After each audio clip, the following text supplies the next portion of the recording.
I think we're gonna. Barbecue. Kangaroos. Yeah, we do actually say prawn. I think we have now found Murmitch's review game for November. I'll do it. There you This go. game looks I'm so holding to wacky. it. It's on video, guys. It's on video.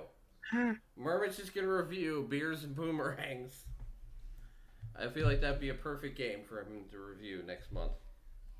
You got another one too, right? Is that right, Murmitch? Yes, Okay. because it's a long-running gag. I commissioned some Bees 9 And 10. and 10. Because 10's also coming out this month. Oh my god.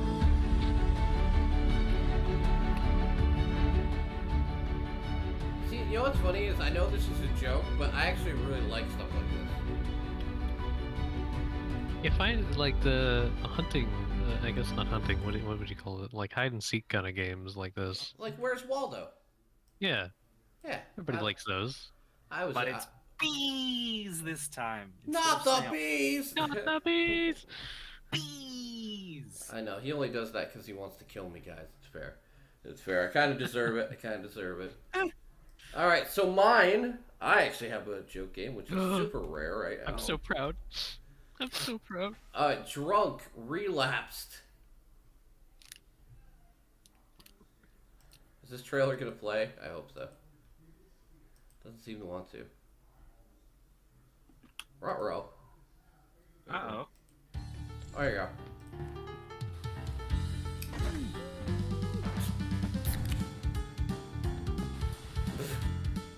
It's an obstacle course game where you're drunk. Oh no.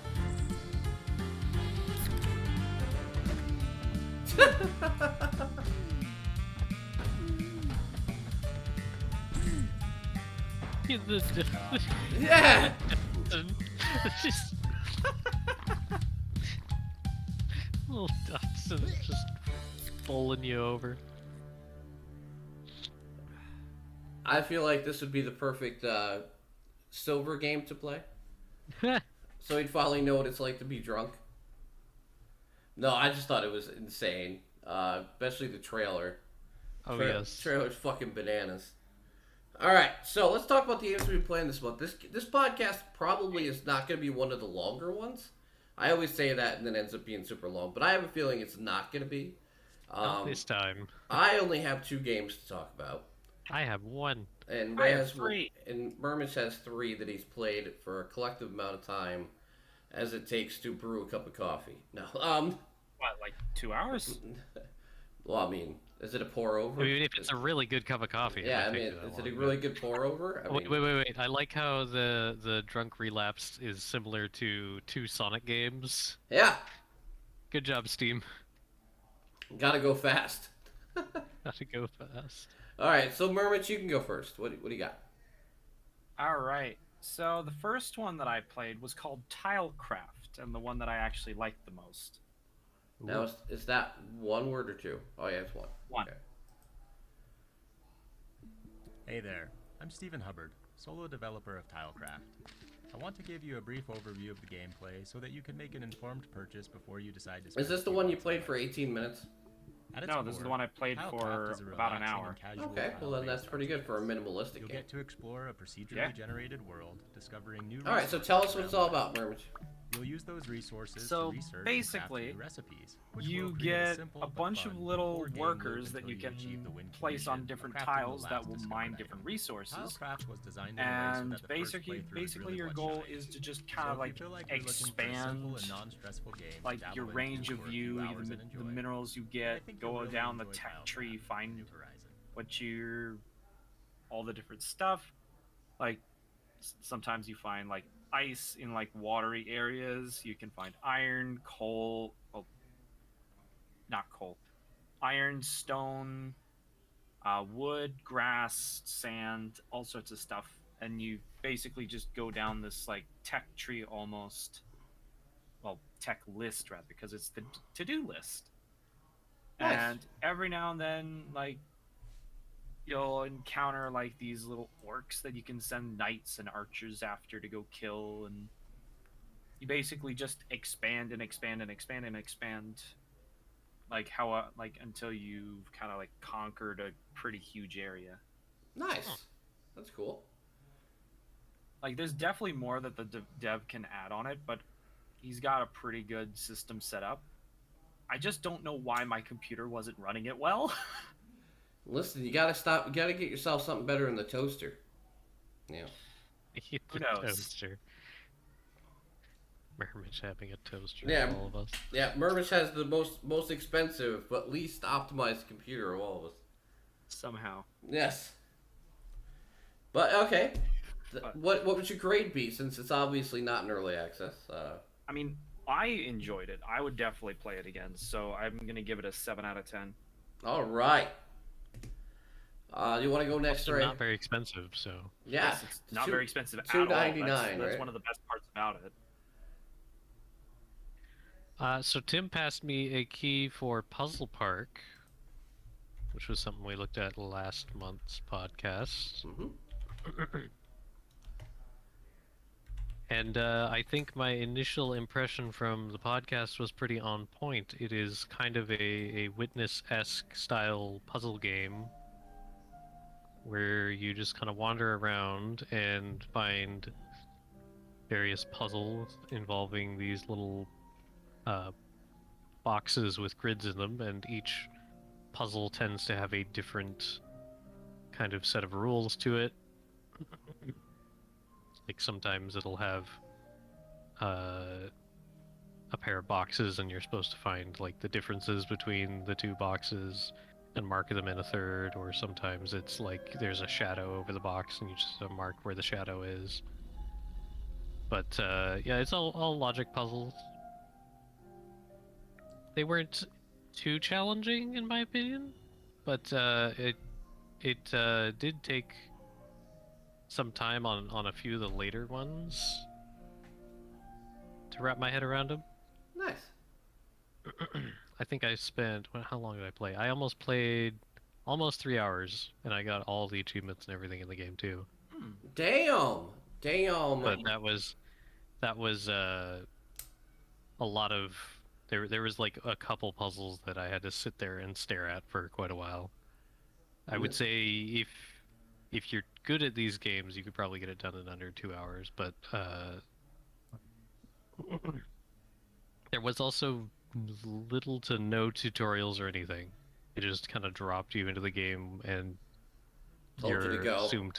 assumed to learn that, oh yes, WASD moves the character and the mouse is used to interact with all the stuff. So it would have been nice if there was a little more in there, just something expected from a more professional game. But for a game Oh. that was $6.99. Yeah, for that price point, I'd say it has a decent amount of content to it. Yeah, it was interesting. So what's your score? I would give it a 6 out of All right, 10. 6 out of 10. Just 6. And to verify, the reason I gave Ray this key, and the reason I'm going to start giving more keys to people that are on the podcast in general, is because I get a lot of them. And as we were discussing before the podcast, I'm going to start delegating more. And making it so people, one, have an opportunity to play more. Not just me. But two, you can get more complete reviews out of people. Because I've only got so much time in a month to play games. And I'm definitely not going to be able to cover every game that comes by, at least not in a proper fashion. So hopefully by delegating and passing keys to my friends, who are now part of the podcast, we can get more done, and it will be more thorough and comprehensive reviews for you. You have Silver has a PS5 now. Yeah, and good evening. Kidding. Hey, Silver. And good evening, Silver. Make sure to pick up your PSVR 2. It's only $550, and then you can review games on that too. So that's fucking crazy. We're still talking about the games we reviewed, Tim. Let's leave the I know. topics for later. I know. Focus. All right. First off, I'm going to apologize. I am a little under the weather, so if my voice goes really deep, sorry. So Yeah, if you find yourself spontaneously attracted to Tim for some reason, just don't worry about Alright. it. He's sick right now. So the first game I'm going to talk about is Lost Eidolons. I never meant for any of this to happen. So this game, oh fuck, I screwed it all up. There, okay, I'll leave it expanded I feel then. like I'm trapped. So this game is very, very dialogue heavy, but it's also one of the funnest XCOM slash turn-based strategy games I've played in quite some time. From the way it actually handles combat and characters and you know, battles, the way it tells stories, it is extremely well done. The art style might not be for everybody, but it didn't bother me at all. And I would say the progression system and the battling and the actual fighting itself were amazing. This was actually a true and honest surprise, game-wise. I picked it up thinking it was going to be basically just a very simplistic and, you know, very low-quality game. Ended up being something entirely above that. Yes, it's very dialogue heavy. So if you do not like dialogue in your games, you're not gonna like it. But if you actually want to get invested in a story while enjoying the combat as well, Lost Eidolons is great, especially for any fan of XCOM or that type of combat in games. I'm gonna give it an 8 out of 10, but don't be surprised if you hear more about this game next month when it comes to like the games that surprised me the most throughout the year, because this game was something that could have just been generic bullshit and ended up being transcending to something way better than what I ever imagined it would be. So I give it an 8 out of 10 for what I've played of it so far. But even with the heavy amounts of dialogue, at least the dialogue's not stupid. And it's not poorly written. The facial animations, the lip syncing was a little In the actual game itself, lacking. in the game itself though, it's actually alright. But it's just the lack of facial expressions. Yeah, I feel like they use what is it called? VRAP, which is a program that they use to make visual novels. I feel like that's what they use for the dialogue, for the cutscenes in the game, which would probably explain that. If they took out all the cutscenes and just did the combat, the game would probably be ranked higher. But honestly, I enjoy it for what it is. I understand it's a budget title, and it does a lot with the little amount of budget that it does have, so I'm not going to penalize it too terribly. Alright, Mermich, what's your second game? Well, my second game in honor of Halloween is called Bones of Halloween. Of course it is. I'm just busting your chops. Hey, it doesn't have pumpkin in the title, which is even more surprising. It's just a bunch of pumpkin-headed skeletons coming in to kill you.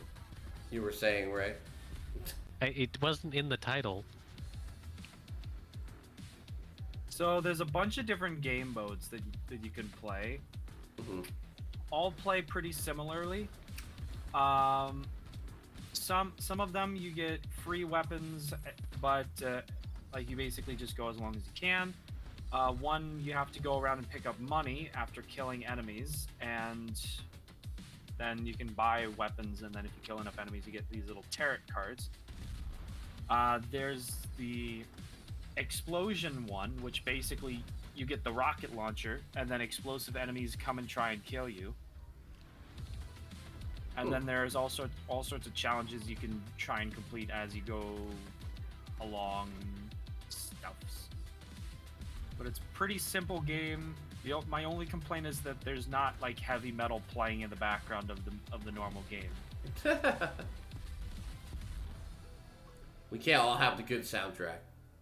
Yes, but it's actually pretty fun. All right, so what would you give it for a score? I'm gonna give it a 6 out of 10 because it wasn't bad, but it definitely could use some improvement. But the price point is definitely a good point of it. Yeah, $3.99. Yeah. Yeah. That's not too bad. Mm-hmm. Still fun.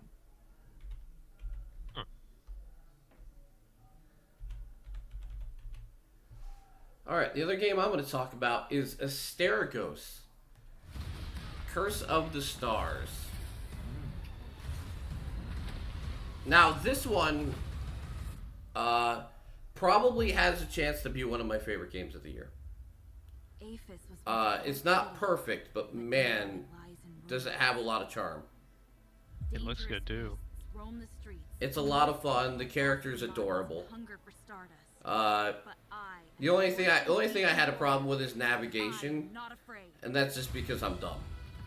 So I was playing it when I was extremely tired one night and got lost for a while. But other than that, if you actually pay attention to what the story tells you and what the characters tell you, you shouldn't get lost.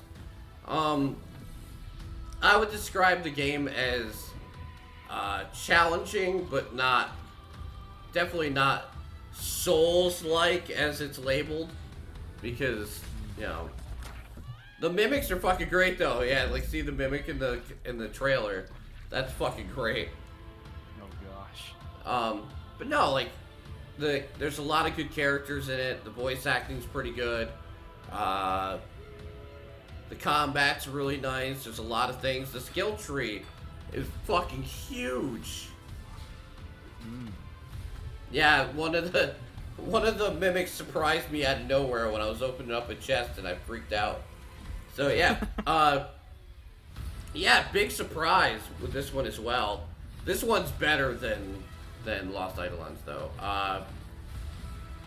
Even though I'm not a giant fan of the Souls-like combat, like I said, the game's forgiving enough and it's not super difficult to the point where I really enjoy it. So I give it a 9 out of 10, and I'm going to continue to play it. And it, like I said, if it continues as good as it is now, it will probably end up on my list next month. Because it's really that good. I'm not even kidding. Awesome. Tiny build, yeah. Oh, yeah.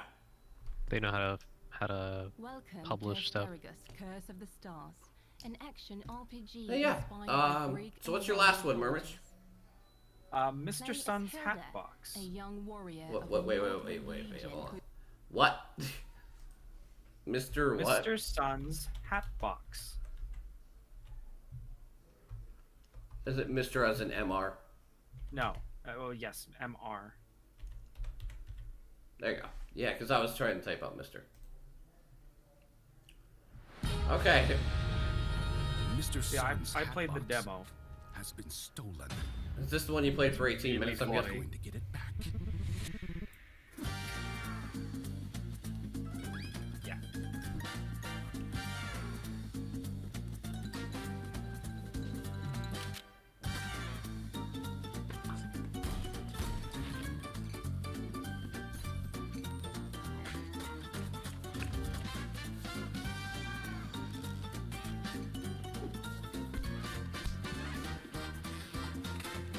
But the trailer kind of speaks for itself. Yeah, I see that. Yeah. The trailer certainly speaks. So basically, it's a stealth platformer that you basically go in and do like missions, and your eventual goal is to try and get Mr. Sun's Hatbox back. That's great. All right. Well So, done. what do you think? Okay, you can't grade a demo, but tell me what you think of the demo. Oh, the demo's hilariously fun. Okay, that's cool. I was just saying, Like, we can't grade if I demos had here. more time, I would have played a lot more of this. But it's just so... It could be so chaotic, and I love it. Awesome. That is great to hear. Yeah, so definitely keep an eye out on this whenever it comes out. All right, cool. So 2023 is the release date they're looking forward to on that one. So as with yearly tradition, this is the first section of our end of the year awards. I feel like next month is going to be a lot more grandiose. Yeah. You know, obviously this month I've been under the weather a lot. I'm behind on games. So, you know, I apologize. But I'm going to do the best I can to make next month a memorable podcast. Because, well, one, it's the first one we're actually getting paid to do. Fucking right. And secondly, like I mentioned a few minutes ago, I'm going to start handing out keys. So you're going to see a lot more reviews for a lot more people, not just me. So yeah, with that being said, we're going to kick off this month with only 4 categories, but next month is going to have a lot more. We're going to talk about the worst of the year, and the next month is obviously going to be the best, where I'm going to probably make it the top 4 games of the year, because we usually do 5, but I don't know how much people have played over the course of the year, so... I mean, I could do like the top 30, but I don't think that'd be very fun for everybody else. It's gonna be really hard for me to like narrow it down with the amount of games I played this year. It really is. Mm-hmm. But that being said, what is the worst game that you have played in 2022? Don't all jump out at once. I was about to say, do you want to go first, Ray, or should I? You go first. Sounds like you might already have something in mind. The worst game I played this year was Hellstuck Rage with Your Friends. Because he's salty. I'm mad because I did get stuck in a very specific spot. Because every single time that I got and made a lot of good progress, I would fall back down to the same freaking spot. Are you looking at the Welcome trailer? to hell. Having some trouble escaping hell, are we? Yeah, that's a tough one, Silver. I don't know what game you ranted about the most.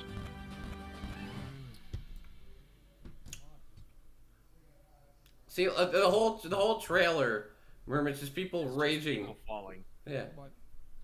People falling and getting effing mad because it's Perhaps you such... fare better with your friends.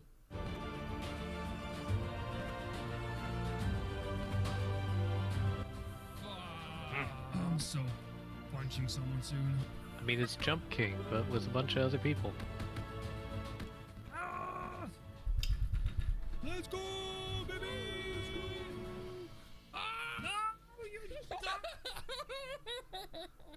Hellstuck. Rage with your friends. I don't know if it's actually the worst game of the year for Mermage or just the game that made him the most mad. Probably the latter. Yeah, I was gonna say, is it really a bad game? No. No. Will it but make I you want to still hated it. Will it make you want to punch your screen? Probably. Yes. I know Jess fucking raged out fucking hardcore. Oh my god, Jess lost her mind over that shit. Oh my god, that was funny. Alright, Oh, yeah. seems how Mermage fucking cheated his way out of this because raging does not make the game the worst. What's your worst game? What's your worst game, Ray? Or do you want me to go first? Let's let you go first. I'm making sure I haven't missed anything this year. Alright, Hellstuck would probably be Jess's worst game of the year. mine's pretty easy. Mine's Postal 4. Ah, yeah, you did complain about that, didn't you? This game was fucking awful. No regrets. And the worst part is, right, it wasn't just bad. Like, the developer literally admitted that they released it out of early access just to make money. because they were running out of money, they put it out early access to get money and attention for the game. And it's like, okay, so you released a shitty ass fucking game to try and make more money so you can actually fix the game. Something tells me you got your priorities mixed up.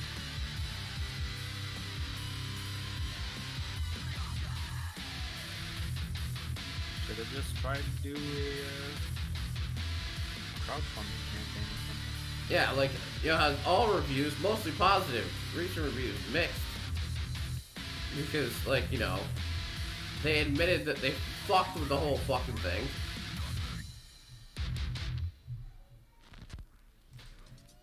Try to find a... I regret nothing.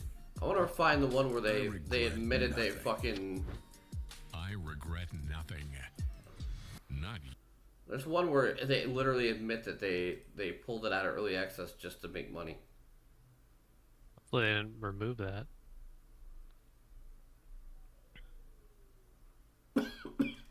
Yeah, I don't know exactly where it is, but all I know is it's fucking terrible.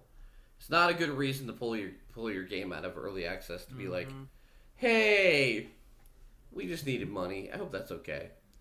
Especially since your game's like $35. Should have set up a Patreon. Or was it 40? No, it's $40 for this game. Yeah, that doesn't Should have that set up doesn't a blow over Patreon. very well. $40 for a piece of crap. Are you sure that it isn't published by EA? Or fucking Ubisoft or something? Because that No, is like... EA and Ubisoft wouldn't admit it. That's highway robbery for that game. Holy shit. There's no excuse at all. See, that's why it's the worst game of the year. Because one, the game's shit. And two, they're charging a lot of money for said shit. And then three, they basically bullshitted their whole entire fan base because they're shitty people. So it's just a whole pile of shit. Alright, your turn, Ray. Ray's like, fuck. I think I'm gonna go with Electrician Simulator, not necessarily because it was terribly bad, but yeah, I was, I guess, expecting more from Electrician Simulator. I think I'm disappointed with it as well. it has nothing to do with it being like European Electrician Simulator versus American Electrician Simulator. That's fine, doesn't matter too much. I actually quite liked the repairing little like controllers and remotes and stuff. But when I played a little bit more, it turned out that like they didn't give me any more of those jobs. So I don't know if there's more that I haven't done, but it's now all just been running around and putting wires in houses. Why would Electrician Simulator have a Halloween update? Just putting it out there. Oh, everything has a Halloween update, Tim. I guess, sure. I'm still mad that it's all freaking European electrical stuff instead of, you know. I the think that's. I American think. outlets. I think. To be fair, Murmich, that's interesting at least, because even if you're familiar with the American electrical stuff, you can see the differences with all the plugs and True. so forth. Plus, I think that's where the development team's from. That would make sense. Yeah.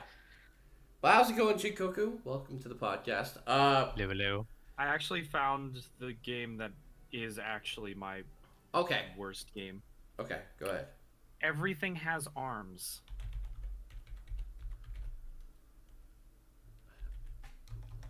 That game, That just kind of sounds horrifying. it's so boring.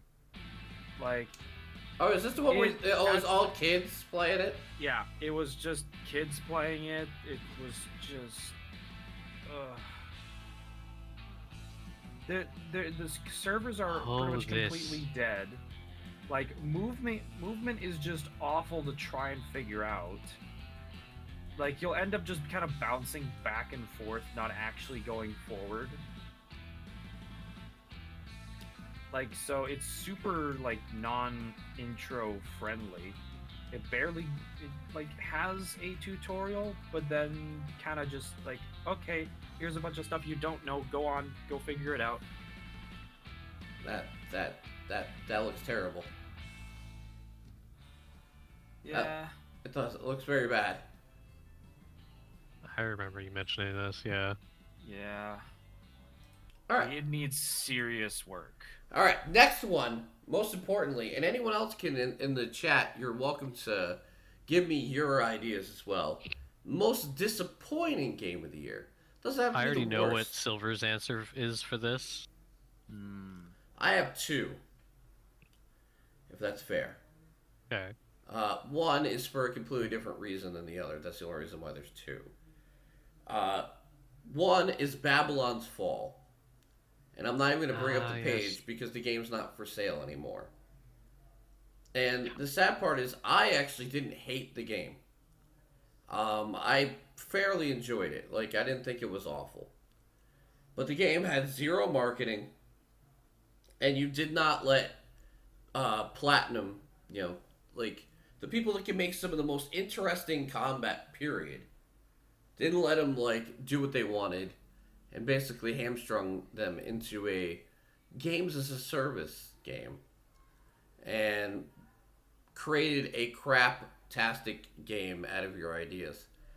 And, yeah, it's sad, man. Like, people spent $60 on a game that never had a player base at all. And then the game shut down. Like, Yeah. It's sad to see. It's always sad to see. Yeah, I mean, like, if I would have paid money for that game, I would have been pissed. I didn't. I appreciate the fact that they gave me a chance to play it. But even at release, there was only, 30 people in the lobby I was playing in? And that was day one? That's not a good sign. That game should have came out and been free to play. Or it should have been, a lot cheaper. Because if you're going to have it where you have a battle pass and stuff people can buy, you can't sell it for $60 and expect all that on top of it when the game is not anything special. It would have to be something incredible to be able to pull that off. And it definitely wasn't incredible. The bosses were amazing. And some of the combat ideas were very good. But, there was a lot of the cutscenes didn't make any sense. They didn't really focus together, so you were just looking at half a cutscene and then it would just cut to something else. The lip syncing was fucking terrible. I mean, yeah, I can see why people didn't like it. If you went to it just trying to have fun, you could have fun. But if you wanted a serious game, then you were sadly mistaken because you weren't going to find one. And the other one, which is pretty easy as well for people that, have been here, is MX versus ATV Legends. Ah, yes. Yes, I recall that. AKA the Tank Cam. For the people that are here for that. The camera got stuck underneath my fucking ass in the motorcycle. And I couldn't see. Now, fair enough, I haven't checked on the game recently, but there was no excuse for it to come out and be such trash anyway, so. Why does it feel so much later? I don't know, because it's dark out? I mean, they're still It's November. I mean, to be fair, they are still patching the game right now, This is a good thing. but that doesn't really excuse anything, that's my point. That game came out and it was so fucking broken. And the bikes and the music was loud as fuck and the motorcycle sounded like something you got out of a Cracker Jack box.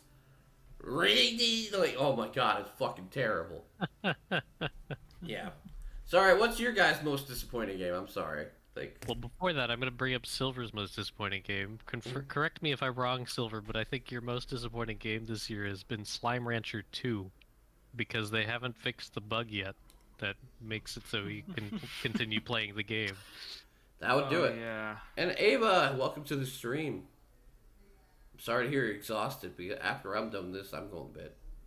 I apologize for anyone in chat because you're probably about to see a huge wall of text for Silver elaborating on that.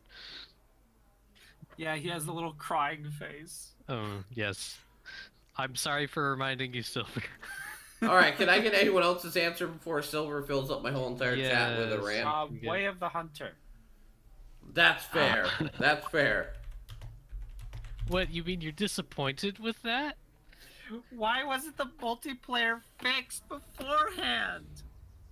What was wrong with the multiplayer, Murmich? Didn't you guys have all kinds of fun bullying each other other?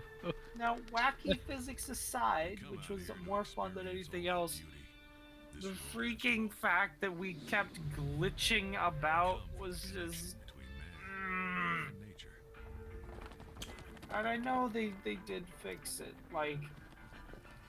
like a week or two after it released, but still, like, how hard is it to just test the multiplayer before you release the game? That would take time. And money. It even says enjoy the perfect hunt on your own or with friends in co-op. I mean, It's not perfect in co-op. It technically did have co-op. But was it the perfect experience? No, nowhere near that. No. It was fun. Don't get me wrong, I did have a lot of fun playing it. But, like, they do need to fix some of the stuff. Like, I could not find that stupid black bighorn sheep that was just... It's a quest, you're supposed to do it, but I couldn't find it. So I will say this. This game was very disappointing, but I'd like to take time at some point to go revisit some of these at the end of the year and see how much they have improved.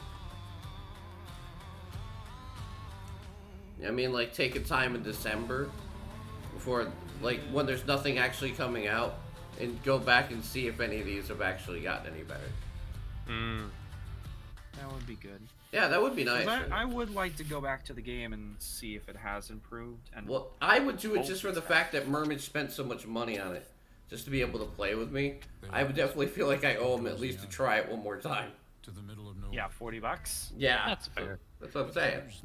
I felt bad. I felt bad. You shouldn't feel bad. I bought it just because I wanted to do a hunting game with you guys. All right, so what's yours, Ray? I think I'm actually gonna go with Puzzle Park here. I was kind of hoping it would be a little more challenging, or be a little more involved. I don't know. Like the puzzles were good. They weren't too hard until the end and all that, but the environments were all very samey. Like, it was not extremely varied visually. There was a couple different areas that had some unique features, but I would have liked a little bit more. And honestly, for $9, you probably shouldn't expect that much, but it feels like they really wanted to kind of emulate the feeling of The Witness, and I don't think it comes anywhere near that. You know what's funny is that when you looked at the trailer initially, you wouldn't think it was a $9 game. They really didn't give that impression, right? Not until the game actually came out and you saw that it was more... True, it looks like it could be very good. I mean, you can see hints of things here and there, like the fact that you collect stars, which is how you progress through other areas, and you can see some of the all the stars around. They seem very low kind of quality models for those stars, so that kind of is one of those hints where it's like, oh, this is probably not a really high quality game, but it's not that it's bad. It was just I would have hoped for a little bit more. All right. So here's the part where I don't have to type for a minute, which is great for me. Okay, the worst developer / publisher of the year. I yet again kind of have two answers, but I'll let them go first.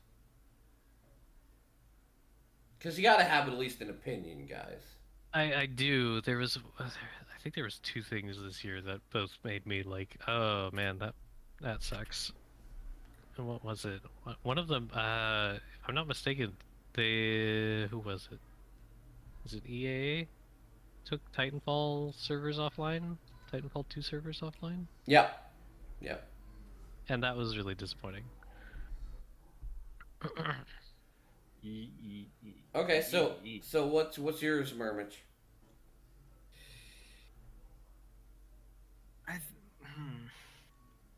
Or I can go first if you want. I think you're gonna have to go first, since the problem is the only publisher that I can think of that I have any gripes about this year in particular is still Ubisoft. Well, that's every year. That's fair. Yeah. I know, that's the thing. Nothing new there, but yeah. Nothing new, but that's Okay. the only one that I have personal gripes with. Okay, from game development standpoint, THQ Nordic is my worst developer, worst publisher of the year. Ooh. They had that. They are the ones that put out MX vs ATV. They are the ones that put out Way of the Hunter. Correct. Yeah, they put out both of those games that were undercooked and not ready to come out at all. On a bigger standpoint, as an actual publishing / company in general, it's pretty easy for me to say Sony. Only because they are so anti-consumer with every decision. It's just that they easy make. to say Sony at that Yeah. point. Yeah. Yeah, and I'm not going to go into depth about it because, like, I feel like we've beaten that, drum Oh yes, a lot. that horse has been dead But- for a long time. But I will say this: like any developer or company or a game publisher or whatever that goes out of their way to basically hurt their consumers in any way they possibly can, whether it be lack of backwards compatibility with VR headsets, raising the prices of their hardware during a borderline recession, or just terrible things like paying companies not to be on Game Pass because Game Pass would make it so people could play their games for less money. Trying to block deals where companies are being purchased while they go out and purchase companies. Just that simple stuff, Shitty Kind of practices. scummy. Yeah. Kind of really scummy. And I'm not biased. Like, if Nintendo was doing anything different than normal this year, I would call them out on it. If Microsoft, raises Game Pass's prices through the ceiling next year, which people are all worried about, I'll call them out on it. I don't care.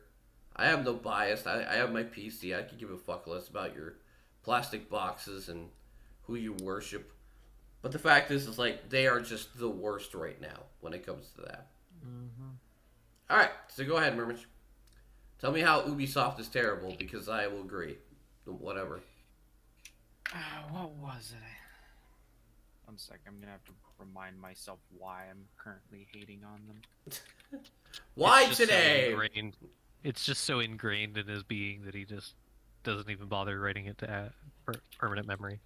That's the thing. I usually, if something really annoying comes out about something, I'll usually try and block it from my mind because of how annoyed I am. So I will say one good thing about Ubisoft this year. One. And that's the fact that they're actually starting to take their time to make games. That's true, isn't it? I feel like there hasn't been as many releases from Ubisoft this year as there have been in the past. They've been pushing them back and stretching them out. So, with Ubisoft, they used to just pump out game after game after game after game, and they were all, so poorly made and optimized, and they were undercooked. Now they're, taking so much time with them that, people, they're not seeing as many titles come out, but it kind of is encouraging when you actually want, quality. So now I remember why I hated them so much. Okay, tell me. They shut down the multiplayer and online services for 15 of their classic games. Yeah, and made it so you can't even yeah, access the DLC in some of them. Yeah. Yeah. Far Cry 3. That's this guy. I like that game. Far Ooh. Cry 3, a bunch of their Assassin's Creed games, Blacklist, Prince of Persia. Yeah. It's Because servers cost It's money, just guys. Servers cost money. We make no money. They delayed Skull and Bones next year. They should probably delay Skull and Bones forever. Because I played the beta of that, and that was fucking awful. It's like a poorly made free-to-play game that they're going to charge $70 for. Good luck, buddy. Good luck. Alright, so last category for this month is a pretty simple one. It's what's the worst gaming trend that has been pushed all year this year? Oh man, the worst gaming trend that's been pushed all year this year. Gaming trends have been pushed this year. I feel like it's a lot of them from other years, but they're continuing, and it's sad. I mean, it doesn't... We still had that NFT problem at the beginning of this year, right? That died out this year, right? Yeah, so the NFT thing died, thank God. Finally. Yeah, thank God. Only good news in this part of in this section of the podcast. I'm just saying, at least NFT and blockchain pretty much got pushed out before they even really came out the box. So, I mean, that's a good start. Much to Ubisoft's dismay, I'm sure. Yeah. That was the other thing, though. Yeah, them trying to put, like, NFTs into freaking... What was that game? What's the game we played a ton of? Ghost Recon. Yeah. Ghost Recon. Yeah. Breakpoint. So, like... I'm trying to put NFTs in the game. It's like, why? So, for me personally... Mine would probably be the fact that games as a service is still being pushed as like a primary way to make money. You know, like that's fair. Sony's on board with it now. Square Enix, no matter how many times it fails, they're on board with it now. You know, companies just keep trying this over and over again, thinking they're going to get themselves like the next Fortnite or the next Golden Goose. Yeah, and it's not gonna happen they can because just survive on for the rest of their. Yeah, it's just not gonna happen because if Epic was making anything else but Fortnite would die. The only reason that Fortnite is able to exist for as long as it has because there are people working on it every fucking day. Like, that game gets updated every 2 weeks with new shit all the time. It's a very tight schedule, by the way. Like, yeah, coming from other free-to-play titles, that is a very tight schedule. Yeah, and the new seasons have to, change the map. And, they have to do, mid-season changes to the map. So, they have to do all this on the fly. And they have to put new skins in the map all the time. And new, the item shop changes every 24 hours. So, not every... I don't even know... Crossover deals, new everything. I think... New. I mean, if you took all of the Call of Duty studios and put them together into one, you could probably do that with, Warzone. If you never... took all the Call of Duty studios. How many studios is that total? 4. 4 studios with quite sizable staff. Yeah, I'm pretty sure that rivals Epic's Yeah, but you'd have to have team. Yeah, you'd have to have Sledgehammer, Treyarch, all of them in there doing it all the time, just to be able to keep up with the same workload that Epic does with Fortnite. And that's why it doesn't work because let's take Babylon's Fall for example. That was by Platinum. They didn't even get the second season content out before the game was dead. They came out with Season 1. They never even made it to Season 2. The game was already dead. So, I mean, when are companies going to learn? You either have to fully invest in this stuff. Have thousands of employees working on a game like this. Or just don't do it. You can't have it both ways. Yeah. Mm-hmm. And I also there are some ways that work a little bit better. Like Warframe is pretty dedicated to Digital Extremes is very dedicated to Warframe, but they have a much longer development cycle than than like Fortnite. Like they go a couple months without huge content drops. Yeah. But they are also branching out now. I think they've grown a bit to the point where they're comfortable trying to take on other projects. Soul Frame. Yeah. So it's like that you really got to know exactly what you're doing, and you have to make a very tight schedule for it, I think. Yeah, and like I And said, it's challenging to do. I mean, can you believe it? They're actually still putting out content for Marvel's Avengers. That still gets It's going to content be a lot of work. all the time. I feel like that's just because the game can't be allowed to die. Yeah, I mean, Marvel's Avengers still gets new heroes all the time. Yep. I mean, who knows how many people are actually playing it?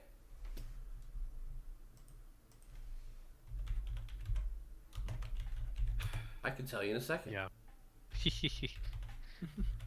Because I'm actually interested. Actually, speaking of the Marvel stuff and superhero games, I'm surprised that what Batman game didn't come out in our talk yet. Wow. I don't know if anybody's mentioned that, have they? What? Average player count. A peak 24-hour player count is 223 people. Yeesh. Oh wow. Compare it to Deep Rock. And there was under 200 people playing about half an hour ago. Yeah.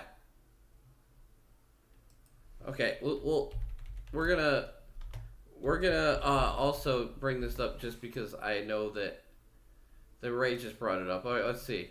Wow, there's actually still like 6,000 people playing Gotham Knights, Oh wow. and it I peaked mean, out it is very recent. Like, how long ago did it come out? 2 weeks ago. Yeah, so like there's probably people still trying to get their money's worth out of it. That's pretty crazy though. Is that like it had 24,000 peak players, which is almost the same as Marvel's Avengers at launch. People like superhero games. Yeah. Yep. So People like superhero games. So I mean, they will just blindly buy it, right? But okay, let's check out a successful one, for example. All right, how about Warframe? How many people have been playing Warframe? Oh, 40 minutes ago it was 24,383. Oh wow, so more than Arkham, or was it not Arkham Knights? Yeah, more than the previous game's peak all Yeah. time. Yeah, the 24-hour peak is more than both those games at launch. So 38,000 was the 24-hour peak, and the other two Best games part is haven't even had that many players. Period. they activated cross-platform play, so you can actually play from other platforms to PC. Oh yeah, that's now. true. Warframe has crossplay now. They finally went full crossplay. All right, how many people are playing Babylon's Fall? One. One. Tim, One. Tim. I didn't know you had it running in the background. There you go, Silver. That's why the game died. It exists. There's one. One. Hope you're proud. That is dead. We're getting onto a little bit of a tangent. I'm curious what Anvil's at too, Okay, Ooh, we'll go with I one do more. want to know that. Okay, because we'll go. that's another one that we're Anvil, and then we'll move on. unsure about the future of. Oh my for God, a live guys! service game. Currently playing 3 minutes ago was 8. That is a shame. It's a very fun Mm. game. Yeah. I think the only way it's going to survive is through Game Pass. I mean, it does have like crossplay between them anyway, right? Mm-hmm. So I mean, that's pretty much the way it's going to survive. Well, I gotta do this now that Silver said it. One. All right, I think we've beaten all these topics dead. But yeah, my personal one is definitely games as a service. I wish companies would just make good games instead of worried about having games where they can monetize them forever. Yep. Yeah.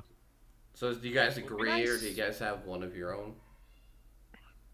No, I definitely agree with that. I think, as we've pointed out, there are some scenarios where it can work. Warframe has done a fantastic job making games as a service work, but nobody really does it like Warframe does it. Nobody does what DE does, Yeah. and it's more of like a passion project that they add cosmetics to help fund, while keeping the rest of the content free. Like, there's not a you don't have the barrier to entry like, say, Marvel Avengers has. Yeah. You get through a lot of the game for free. And if you really, really enjoy your time there and like what they're doing, you are perfectly welcome to support the developers in a variety of ways. And you technically can go through the entire game completely free. Because if you go relic hunting and get relics, then you can trade those for platinum, which then you can buy all of the premium stuff with. Nice.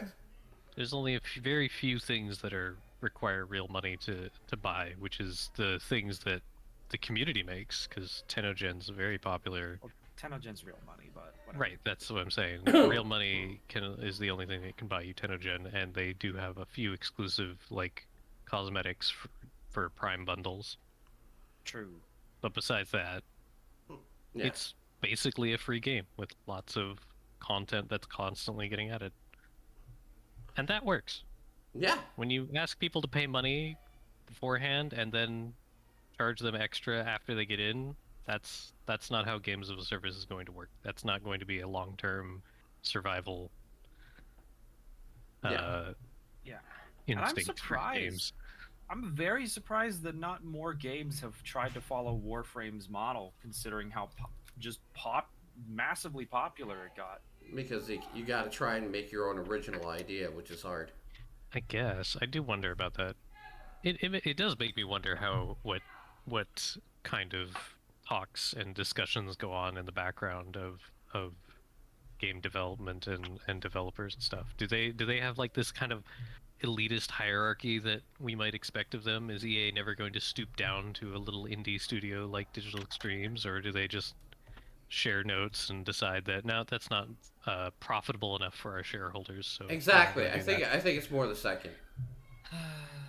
I'd prefer if it was the second, just because it would feel really scummy if they had any kind of elitist mentality. But Well, I don't think they have any. either way. I don't think they have any reason to. Besides FIFA, there's nothing really carrying EA at this point.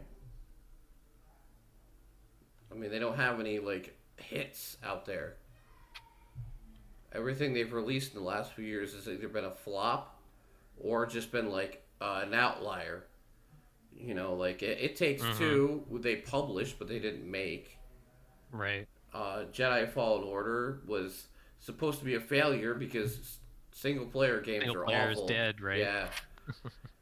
And all their sports games are buggy messes. I mean, let's be real, except for FIFA, and FIFA makes them tons of money. That's it. I mean, All she wrote. yeah, other than that, they have Dragon Age and Mass Effect in the pipeline, but it's probably going to be a couple more years before we see either one of those. And Battlefield's probably on hiatus because, God, I mean, 2042 was a fucking mess. Was it 2142? Sorry, was a fucking mess. So, what have they got to make money? They're working on all this Marvel stuff. I don't know if I can trust any of those studios to make anything good. So it's not like people are going to pre-order the fuck out of your game. Because what? You've proven what? That you can make mediocre to poor games in the last few years? That's it. True. Alright, so let's talk about the games that we're looking forward to over the next month. Alright, this is my favorite part of the podcast, as always. How do you want to do this, guys? How many you got, Murmich? Let's see. 1, 2, 3, 4, 5, 6, 7. Okay, how many do you have, Ray? 4, I think. can't remember if some of these are on your list or not. Dude, we had this going last month, man. Now it's back to me having all the games. Bum, bum, bum. Hey, last month we all had like 15. Yeah, I think 13 or 15, something like that. Yeah. All right, so I'll do 3 for every one of their one again. Okay. But I'm not rushing because we're only an hour and 10 minutes in, so I am not rushing this time. Sorry. What was late, comrade? All right. Nah, Duh. not Russian.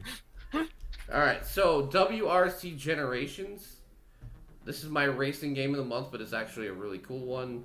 I love rally racing, and this is the first rally racing game to incorporate hybrid cars in the game. Which you might be like, well, so what? What's that? No, it actually makes you race based on how your car would work being in hybrid. And it also has gas cars too, don't worry. But like, if you're doing certain races and you don't race properly, you can literally run out of electricity and have your car die in the middle of the track and the race will be over. That is interesting. So it's not about that. Like I said, I just haven't played that much this month because I haven't felt well, so. Not just you, man. But no, I'm looking very forward to this. It comes out tomorrow. Actually, a lot of games at the beginning of my list come out tomorrow. Tomorrow's a big day for games, actually. Especially one of the ones that's on Mermitch's list that I've been looking forward to. The next one I have is King's Hunt, which is a free-to-play game. Ooh. And I know not many people like MOBAs. I'm okay with MOBAs. I'm sorry. Especially hack and slash MOBAs. I actually enjoy them. MOBAs can be good. They've got fun gameplay. It's just a matter of whether or not the PvP is fun or not, which depends entirely on the community. Yeah, Paladins is definitely always going to be like my go-to for MOBAs. Only because I own every character and I bought it like 5 years ago and that pass goes forever. So as long as they keep releasing characters, I will get them for free. That's pretty good. Yeah. So this is a free-to-play MOBA. We'll see how good it is, but it actually has a pretty interesting concept. Where you play as a jester, going around killing people. I like that idea. Okay, here's one that I will be playing if I get key for it. There is no chance that I will not be playing it. And that is The Chant. Oh. Okay, this is what I know quite a bit about, okay? The Chant is a game, it's an action-adventure, psychological horror game based at a summer retreat that you and your partner go and visit. And basically, the whole entire camp turns out to be like a horrific fucking mess of spiritual mayhem. And yeah, Hi, I'm Mike Scoop, Yeah, creative director of The looks Chant, horror gruesome. action adventure game set Yeah. in a remote spiritual retreat in the Pacific This looks right up Northwest. Silver's alley. You play as Jess, True. who's come to Glory Island seeking healing from a past traumatic event. Her peaceful weekend soon turns to cosmic dread. it's actually after something the I'm, Chant yeah. opens a parasitic dimension known as the Gloom, which is engulfing the island and threatening to take control of everyone and everything on it. I've never heard of the developer Brass Token, but the game does look extremely interesting. The island itself is interconnected, And it creating doesn't a look bad complex either. exploratory world, with the retreat acting as the central hub.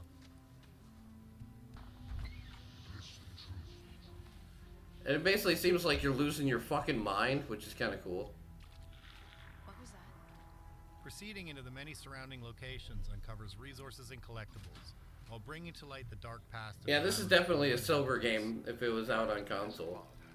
I must discipline my children when they misbehave.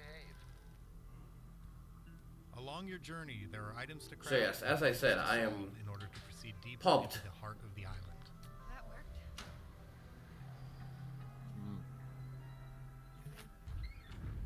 Oh my god, my mind. Mind, body, and spirit are essential to Jess's well-being.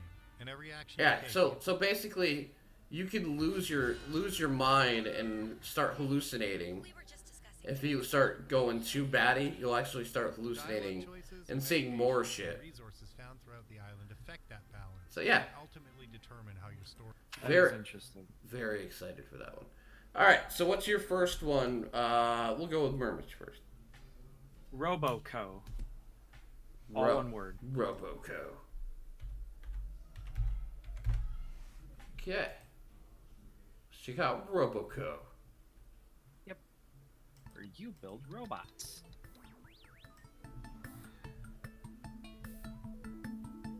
Oh, it's literally building robots. Okay. Yep.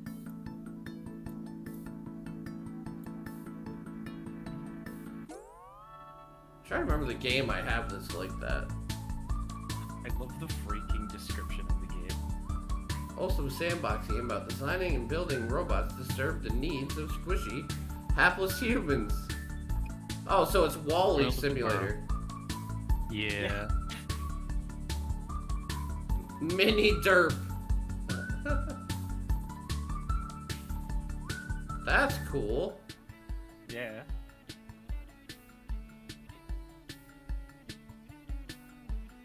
Oh, I love how you give it googly eyes. Alright, I'm sold. I know. Isn't that fun? Yeah. Alright. So what is next, Ray? Let's look at the Mario game for this podcast. Blocks, Tracks, Trains. Oh no. Someone's gonna have to send him a link.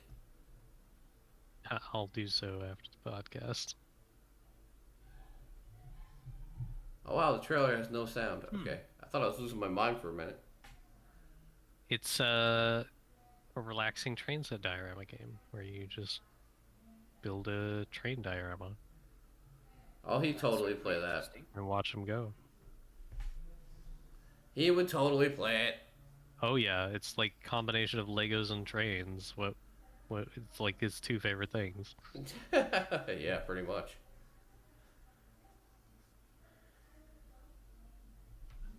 All right. So you want to hear my Murmich game of the month? All right, what's your Murmich game of the month? And the funny part is I've actually already been approved for key for it.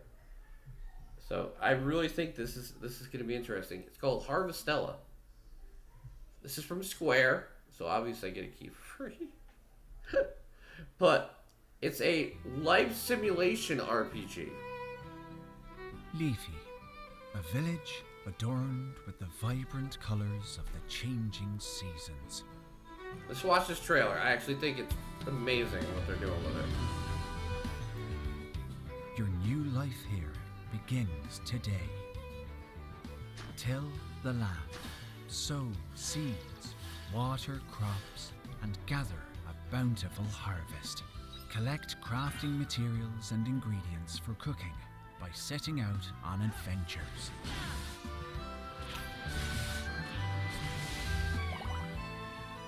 Travel the world and get to know the people who live in the neighboring towns and villages.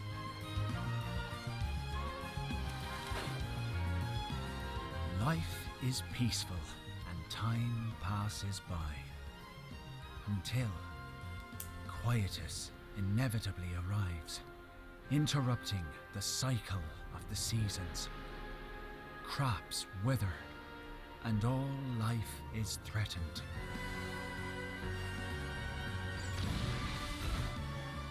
Share in your new friend's sorrow, joy, pain, and courage as you stand together to face momentous ordeals. This is the story of those who live alongside the seasons of life and death, of their fight against the rules of this world.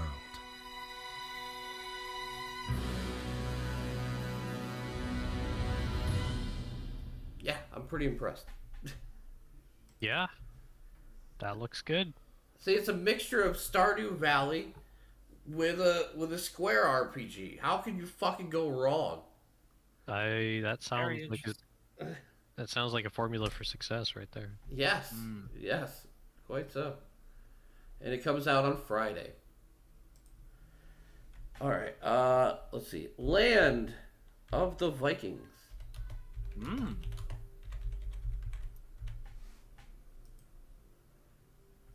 All right, I didn't know how to properly describe what this game is. It's like a building simulator, but kind of like with a bit of like Valheim, because you can actually like go out and actually be part of the colony. We are explorers. We are warriors. And it's Vikings. I mean, We are Vikings. who doesn't want to be a fucking Viking? Right? Silver? Yeah. Welcome, my Vikings, to your new home. And actually, I think it looks fantastic, and it seems to have a good idea what it wants to do. Because when you actually create new people for your village, it all depends on genetics. So you can actually create a population of people that are terrible at working and doing labor or anything else. Or you could create like a whole bunch of like warriors, depending on how you treat and raise your people. That is This very land has interesting. dangers to throw at you. Challenges to withstand. Do you have what it takes Earthquakes. to survive? Wrath of the Gods.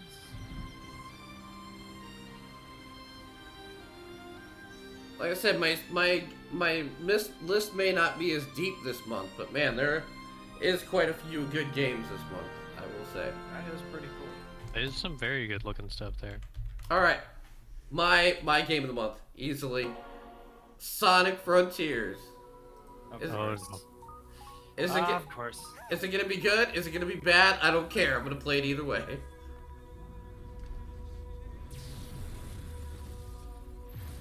My question is, can they make a Sonic game in an open world good? Well, they can try. Because I love the actual cyber levels, the ones they show in the trailer here. Because that's like the Sonic that I know and love.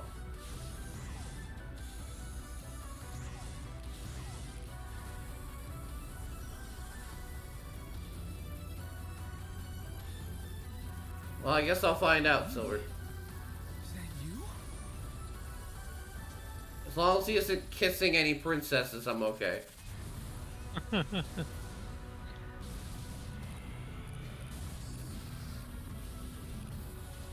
I do like that they actually gave Sonic combat moves now, other than like jump on its head. Yeah.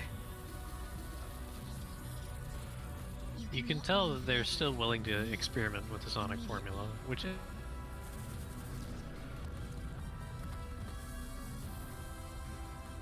Yeah, which most like you'd never isn't a see. bad thing. Yeah, I was gonna say. But they're also still You wouldn't see Mario doing this. not unless it was a spin-off title. Yeah. But yes, I'm very excited because I love Sonic the Hedgehog. Just like I love Mario. I love my old school classics. So, I really hope it's good. I mean, the definition of a good when it comes to a Sonic game is all over the place. But I just hope as a Sonic fan it's good. Because Sonic games are pretty much something where you're never going to be able to make everybody happy. Right? But I feel like as long as you make it fun and it's fast and like not extremely buggy. Exactly. Like Sonic 06 is the perfect example, right? That game is absolute shit. But you know what? If you play the remake on PC with the bugs fixed, even though it's pretty fun. Yeah, it's a fun game, even though like it's still a fucking mess of a game. Without the bugs, at least it's a playable mess and it's actually fun to play. So that's Sonic for you. That's one thing I feel like we can give to Sega as a win is they are very willing to experiment with Sonic specifically. They seem like they do a lot of experimentation, and they do actually learn from mistakes and success sometimes. Yeah. Because you can see a lot of the things from like what was the good one that recently came out? Was it Generations? Well, Generations was the one that combined the past and the present. Right, where they had like that one was pretty popular, right? For how they kind of like combined the 2D and 3D levels. Yep. In a lot of ways, and that you can see a lot of that here in this. So they're clearly taking what does work and trying to keep bringing it forward. But they're also willing to experiment with new things, like giving Sonic a bunch of new combat maneuvers, which is cool. And that's something that we should always encourage and celebrate in games development, especially for like AAA developers. Because Yeah. they really don't like doing that most of the time. Very true. Very true. And I love how it says, similar to games you played, Horizon Zero Dawn. It's open world, I guess. Yeah. And Sonic Adventure 2. Well, I don't don't say. I was gonna say I own every Sonic game, so it's kind of funny they picked that one. But all right, Murmich, what you got? Maestro VR.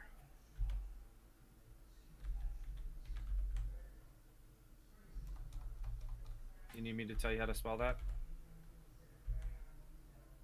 Yes.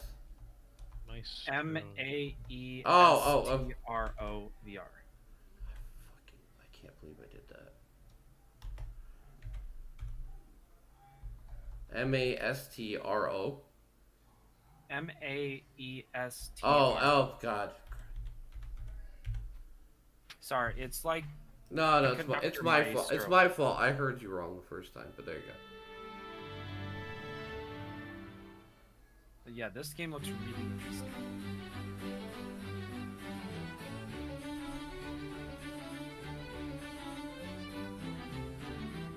Are you gonna do that in VR? Yep. Well, he can. He might as well.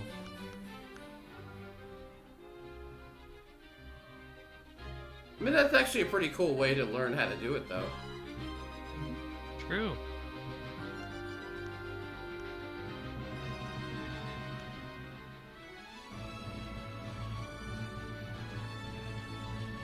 Yeah, learn how to play the classics, like All About That Bass.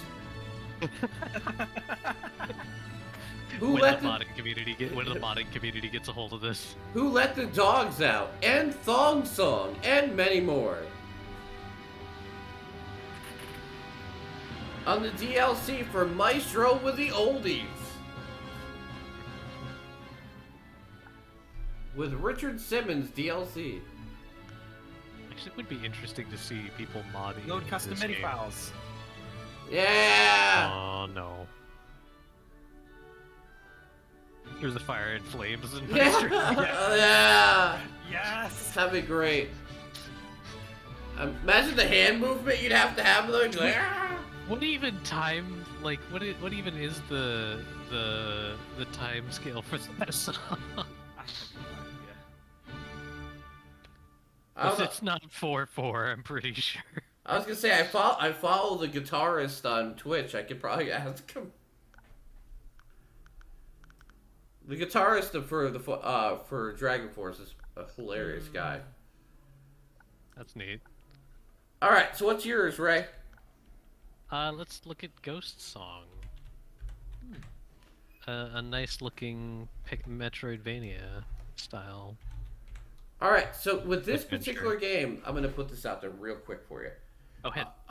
It is available if you get Humble Choice in the Humble app, or it's available on Game Pass Day 1 as well. Go ahead. Awesome. Always good to see. Which is a good point, because it is a Humble Games published title. Yep, and they've been doing that with their Humble publishing now, where they're actually connecting it to Choice and releasing it in the app on day 1, where you can play it if you have a Choice That's account. smart. That's Yeah. just smart. Yes. Did you say you were going to play this too, Tim? Was Yep. this one of the ones you were going to play? Awesome.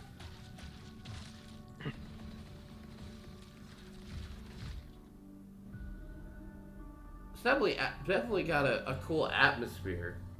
Yeah, it definitely looked like the kind of game you'd enjoy.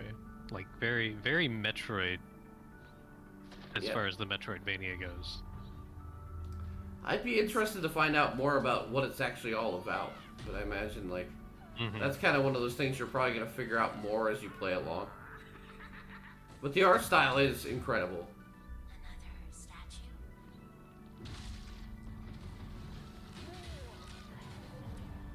Which, yet again, it comes out tomorrow. Like I said, tomorrow is a good day for games.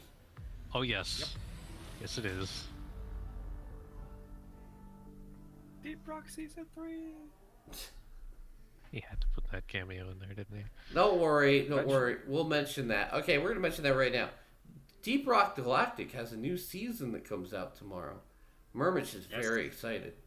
Very excited. It's not like I've been talking about it for like the past month or anything. Very, very excited. If your host right here had ever actually learned how to play the game properly, I'd probably be way more excited about it. Because of the fact that I started off being carried by a whole bunch of people for so long that I never learned how to properly play the game, yeah, I kind of have a hard time with Deep Rock Galactic. I'm not going to lie. Well, we can learn together. No, AirRaiser like carried me way too hard when I first started playing. Okay, so this is... True, he was very good at that. This is Atari 50, the anniversary celebration. It was the thing that made video games So, a worldwide phenomenon. this has got 90 playable games in it.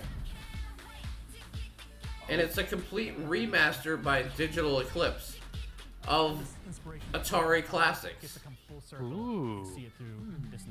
From all the way from the Atari 2600, which was my first video game system because I'm fucking old, all the way up to the Atari Jaguar that came out in 1996. When me and Silver were but wee lads. Atari created the video game. Yeah, but talk about classics, man. 90 old school Atari games. Kids these days look at this and be like, man, what are these? Yeah, you can do early classics to like more modern stuff. I need It's always cool. Play this. I'm very interested to see how much it's gonna cost.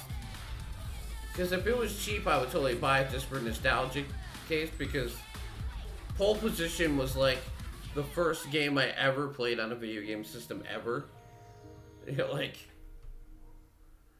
but it doesn't have a price, so I'm interested to see what it's gonna be. Hopefully, it won't be too expensive. Let's put it that way. Yeah. And I wish they would like literally let you know what games are on here, but they don't. Because it tells you the new games that are going to be on it.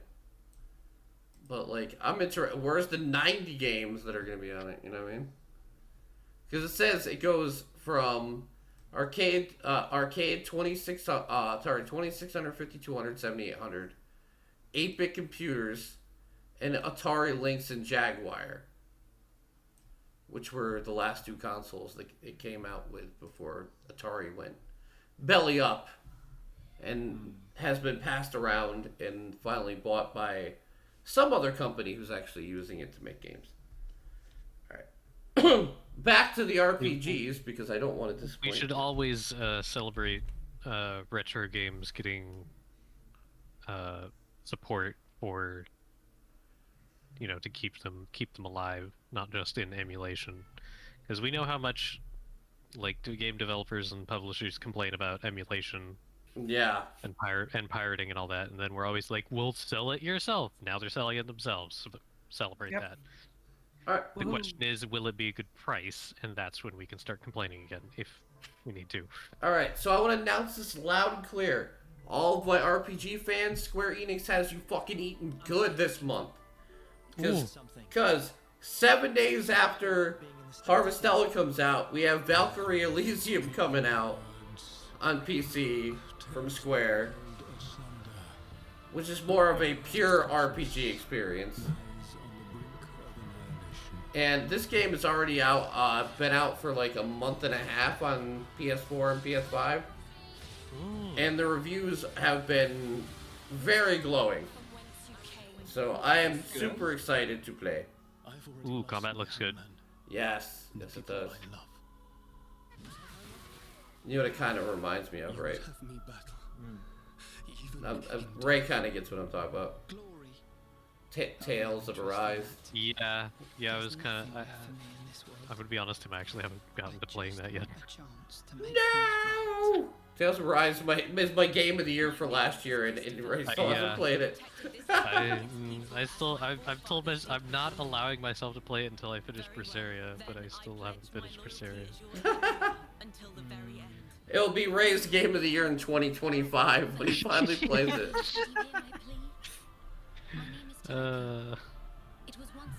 But no, this will probably be like my RPG of the year, because I really haven't had that many this year that I've been able to dig into. Yeah, you mentioned it. But this is definitely got that same feel of Tales of Arise. I could see that aesthetic definitely at play here. And the good part is, at least I know it's good already, because it already came out on something else first. But yeah. Never hurts to have the Sony ponies playtest stuff for us. So I will admit this, if I get key for this game, I'm playing through the whole entire thing on stream. Awesome. I will put everything else down and play this. Because this is one I've been looking forward to for like about 6 months now. So, yeah. Let's hope I have good luck. Alright, and one more. Square's been good to you before, right, Tim? So. Yeah, they give me every game they come out with, yeah, I know. And as you said, for RPGs, it seems like the ball is squarely in Enix's court. So let's put it this way: if I get Harvestella, which I've already been pre-approved for, I know I'm gonna get Valkyrie Chronicles. I mean Valkyrie Elysium, sorry. Yeah, that's a different game. Yeah, they're both really good though. Oh yes, I would not complain if I heard that there was a Valkyria Chronicles game coming out soon. That would. You know what's funny is when I typed that in, Valkyria Chronicles 4 was right below it too. Oh yes. Okay, so Tactic Org Reborn. Another Square Enix game the same day. Slow down, Square, my word. So this is it's a tactics game. It's pretty much Final Fantasy Tactics, but with orgs instead. This is a updated version of a 2010 release of the original Tactic Org game. But yeah, I was a big fan. It's almost exactly like Final Fantasy Tactics, which they still have not released yet. There's only been rumors they've been working on a remake of that for, 2 years now. But whatever. I'm not bitter or anything. But no, this looks amazing. If you like that old school PSP style, because I believe that's what it was originally put out. It was either PSP or the Vita. And they have updated it and made sure to make all the improvements to bring it to PC. It's a amazing tactics game.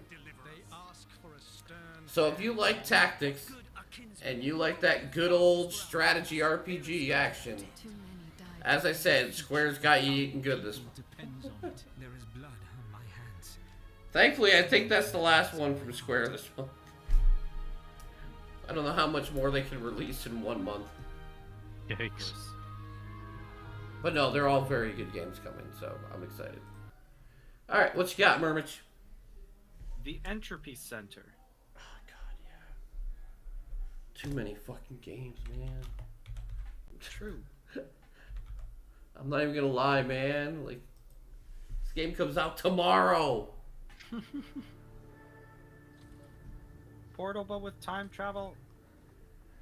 Yes, this is probably something that I would love to play, but I'm gonna be fucking terrible at.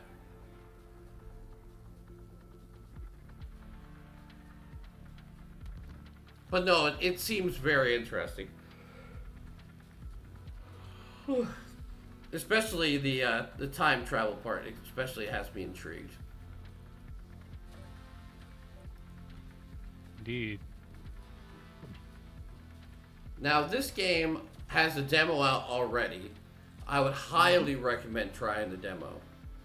Because, you know, free 99 definitely is not overpriced. But yeah, it's coming out tomorrow, and it's been highly anticipated by me, even though, like I said, I'm really excited for it, but I'm probably going to suck at it. Unless it has a good tutorial.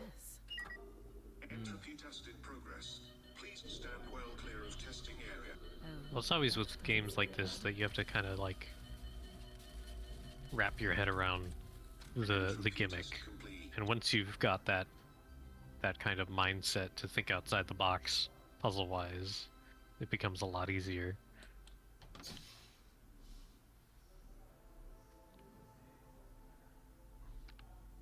It definitely has a real Portal aesthetic. Yes, it does. And I love how the gun talks to you. That's so cute. Alright, so what's up, Ray? I can't watch any more of this. It's gonna make me want to play. Alright, Space Tale, which is like tail you wag, not story. Every journey leads home. Yep, that comes out tomorrow too, right? Yep. Yep. Man is always considered Man! the final border. And although he considered himself the pinnacle of creation, he sent animals on the first... More adventure platformers. Where you play as a dog in space. Who survived a journey into space to visit foreign planets and meet their inhabitants. And most importantly, find her way home.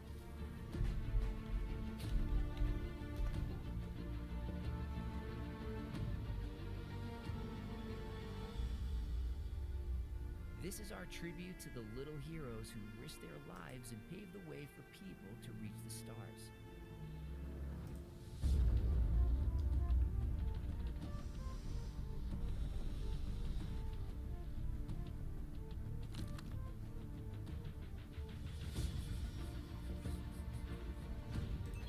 All right, Ray. I put a key request in for you. Hey, if I I'm have a demo too, so. No, I'm saying if I'm gonna start sharing keys, I might as well take what you guys like are looking forward to and see if I can at least get one of them for you or something. All right. That's fair, right? I mean. Yeah. He played his Fox Fair. game. Now he can play a doggo game. He just didn't play Stray, so he hasn't played the cat game yet. Yeah, no, I left that to Dan and Mario. Which I don't know if Mario ever finished that game. I'm not sure. My next one is Somerville.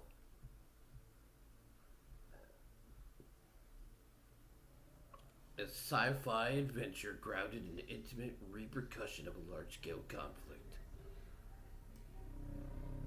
Oh. This is also a Game Pass game, so regardless, I'll try it. Problem is, the trailers don't tell you jack shit about the game. It's like, Somerville. Yes, I get it.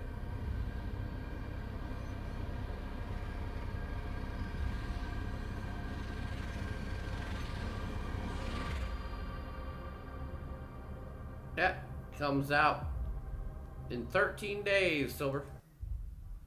Oh, there you go. There's an actual trailer that shows something.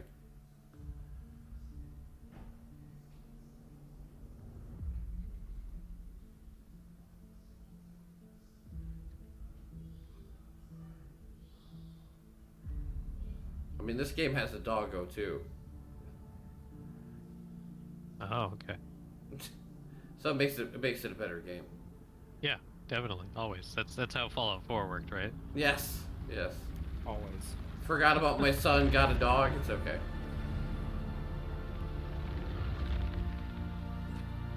No, I'm very interested to see how this game is going to work out, though. It could either be tedious or very fun.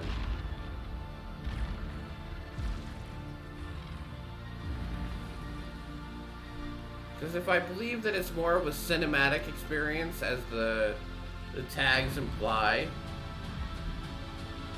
I don't know if I'm going to enjoy it as much as I think I will, but fuck it. You know what you do? You try it and you find out. That's the beauty of Game Pass with stuff like this. Like, this game is something that I probably wouldn't buy, you know, right off the bat. But if I tried it, found out I really liked it, then I'd be more inclined to pick it up. Because the idea that people that play games on Game Pass don't buy games is so stupid.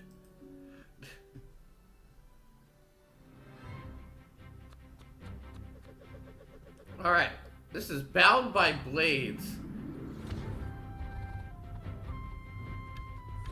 which is an indie action RPG co-op game. Ooh, co-op.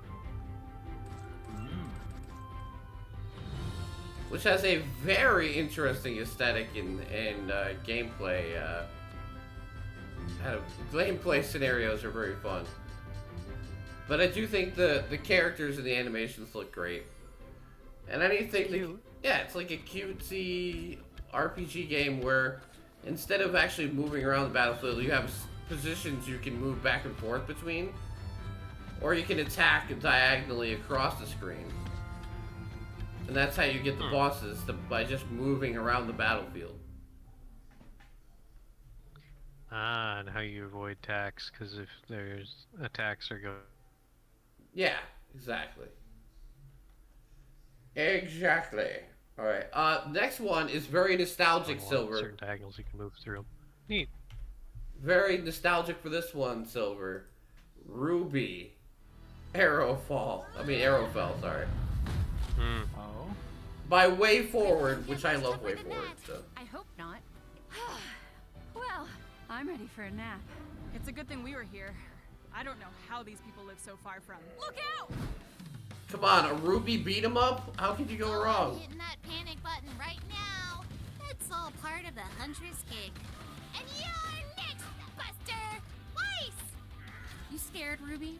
And here comes Grim. We're okay. Did you watch Ruby? I watched the first few seasons. I haven't kept up with it. Weird. Up to its current state, no. What are they doing out here? I watched like the first 3 seasons of Ruby. Never a dull moment.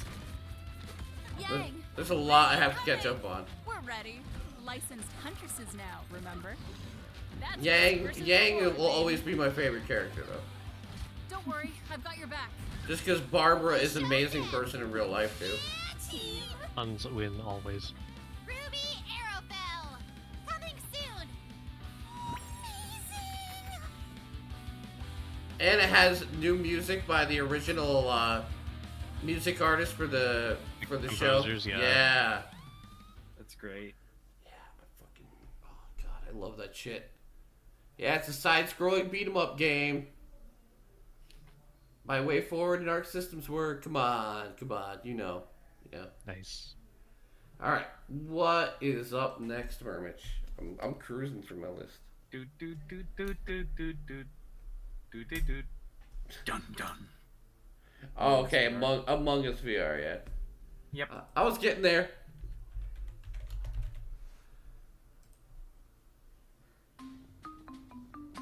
Oh god, I didn't realize it was a first-person mode.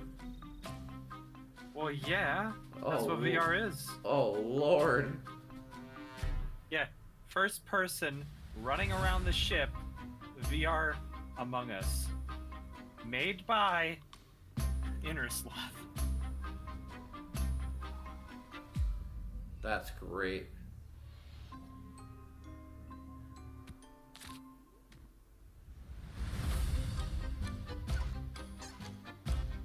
Dude, that's just an interesting new dynamic, since obviously the field of view is different rather than being Top down.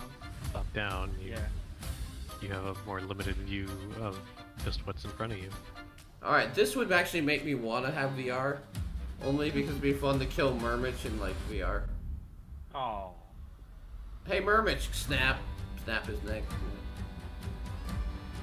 That's the hard part, though. I think finding full lobbies in VR is gonna be rough. Yeah. Yeah. Only, or you'd end up playing with the same players over and over and over again. yeah, it's only because I don't see, like, Like it's like one of the people is one of the labels says MetaQuest 2, but I'm saying like it's one of those things where how many people own VR, and is it enough to keep the lobbies full? I hope so, Mermich, because I would like to see it. You know, fuck, I'd like to watch it, let alone anything else. I'm sure that you're gonna see a couple YouTubers playing this. Probably. All right, what's your next, Ray? This is one off your list, Tim. The Unliving. Yep. Comes out the 7th of November. Yeah. Getting some real good games early on this month. I evoked a ritual of us. Because who doesn't want to be a necromancer? My favorite class from Diablo. Their meddling trapped me in infernal torment. Years later, and more powerful than ever, I have returned. They took my lands, subjugating the denizens through religious obedience. But their flock will now fall. This game has came a long way since the first time I saw it. They will feel my wrath. Looks so good. Like graphics are great. Claiming their Gameplay doesn't look bad. as my own. To lay waste to their treachery.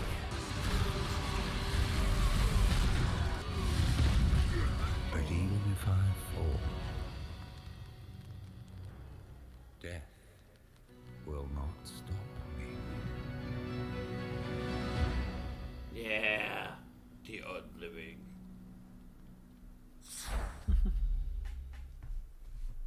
No, I'm saying, man, there's so much good shit coming out, man. I know. I know, right?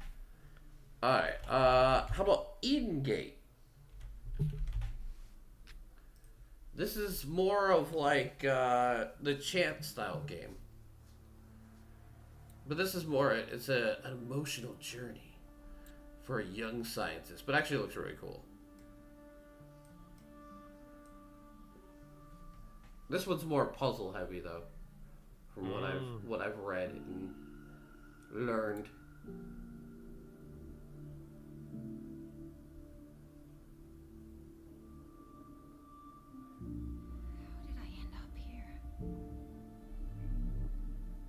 Basically, the premise is that, well, this is one based on a book, but you wake up in the city of Edengate, and you have no idea how the fuck you got there.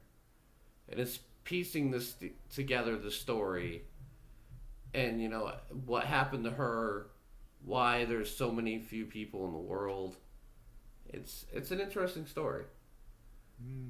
Because Jess read the book, and then she's like, hey, you know they're making a game out of that? Yeah, well, there you go.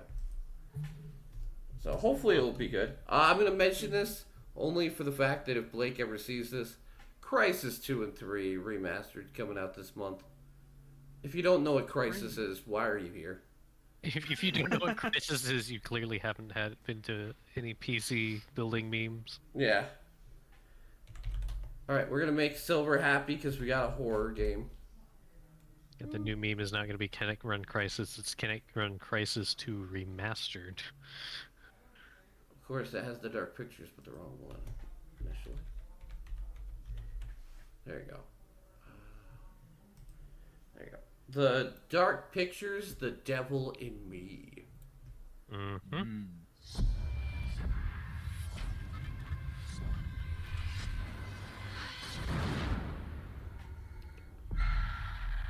Another one of these.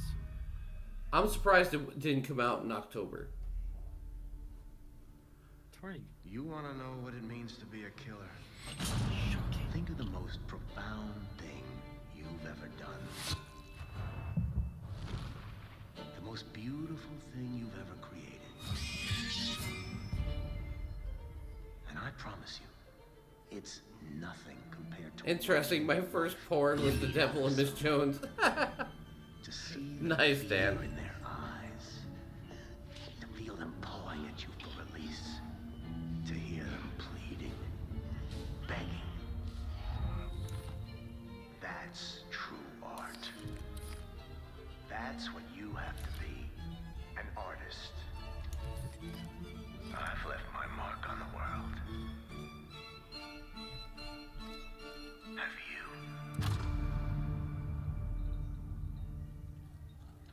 Oh, it's creepy as fuck.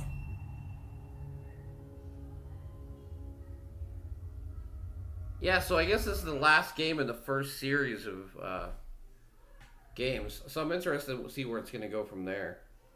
Very interesting. It had Ron Jeremy in it. Oh yeah, Ron Jeremy's a sexy mofo. And my last one out of this batch is simple. It is Spider-Man Miles Morales. It is Spooderman Miles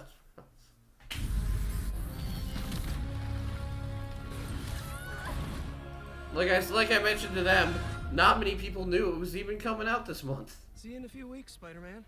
Which is odd, considering how much press it got when it was coming to PlayStation. Spider-Man too? Whoa. A lot of responsibility for a kid your age. I can handle it. Do you remember what we lost when Roxxon bulldozed this block? No, it looks incredible. They're after Newform. I have to stop this. What do you owe the city, huh? You didn't ask to be Spider-Man. Miles, our family doesn't give up. You know that. Yeah, I figured that since it's $10 cheaper than the other title too. Stop! Can't let you take that. My neighborhood. We're gonna stop this.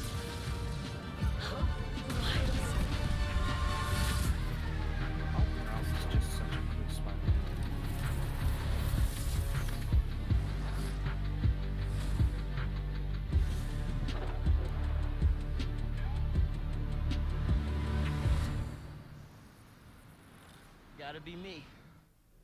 Yeah, this one's $49.99 for this one. Is that the same it is on PlayStation, or is it cheaper on PlayStation? Same. Same. Oh boy. Because it's Miles Morales is not as long. It's like a, how do you say, like a spin-off game more than anything else. Right. Not that they really marketed it as one, but yeah, that's a decent amount for a game like this. Anything more, and it's just tedious. Yeah, the original Spider-Man took my son like 27, 28 hours to beat. But he's he's obviously, what, 13 years old.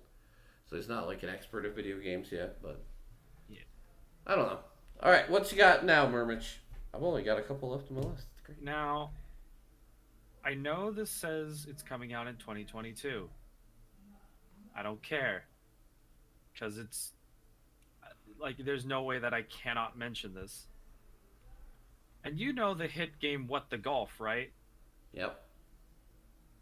Did you know that they were making another one? What is it? What the Bat? What the Bat? oh joy. What the bat doing? What the Bat? Oh my god.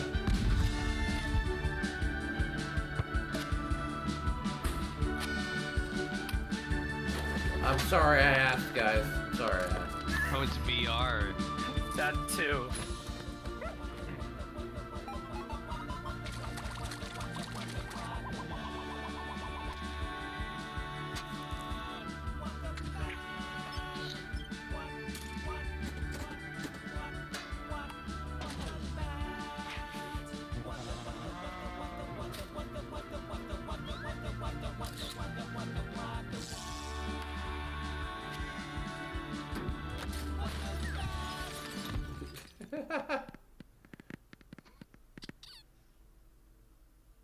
Doesn't say it supports the Quest, no. Alright, you got any more, Ray, or are you done? I think the only other two are ones you mentioned to us, and they're already on your list. Okay. My next one, because I only got 4 left anyway, is Evil West, which is another one that I think is coming to Game Pass Day 1. I'm really excited about. It's kind of like a mixture of Strange Brigade with like Van Helsing. Welcome to Evil West. A dark menace consumes the American frontier. Rise up to become a Wild West superhero and eradicate the vampire threat. That's mine. In this narrative-driven action-adventure, you'll battle through an explosive campaign, alone or with a friend, as myths and legends come alive. Smash! Dude, I want to play this so bad. That looks sick. Beasts and bloodthirsty creatures lurk in the shadows, in this twisted vision we all That was very good. You play as Jesse Rentier, a vampire hunter raised by his father William in the ancient Rentier Institute. My father in his office? He is. The last line of defense between humanity and the unrelenting supernatural forces. Jesse is already a well-trained hunter, though he can be unpredictable, rebellious, and stubborn. Maybe you'll make it out of this after all. Fortunately, you can always count on your partner Edgar, a retired Rentier agent forced back into action as a deadly vampiric. Oh, so maybe it's gonna be like Outriders, where you're absolutely like an absolutely despicable hero Together, who just shoots all your enemies in the head. Against these monsters, while Jesse learns to accept his growing responsibilities and become a leader. Perfect. Explore every corner of the Wild West. No, but it looks way more interesting than mighty Outriders. To shadowy ghost towns. Well, hopefully it doesn't have a bunch of cutscenes for, you know, jumping over a cliff or a gap or climbing a ladder. I can hope. I can hope. But even more. We can all hope. Still on your father's leash, I see. Evil West is all about over-the-top, high-octane action. Is this coming to game?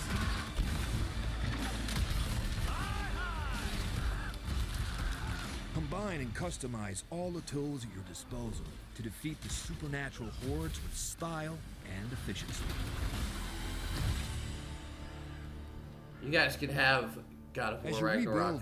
I'll play Evil West and make unlock a growing arsenal. Make the undead my bitch. Make use of your trusty revolver for fast and reliable damage at close to mid-range. With the rifle, you can directly target and hit enemy weak spots for devastating damage. Yeah, but I won't subject you to the whole thing, but this game looks great. And I've been very excited about it for a long time. Another one, this one I know is coming to Game Pass that I'm also excited for, is Gungrave Gore.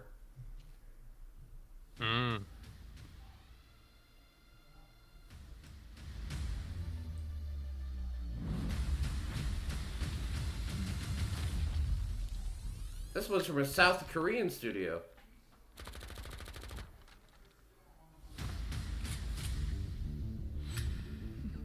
It's the end of the line for you, Grave.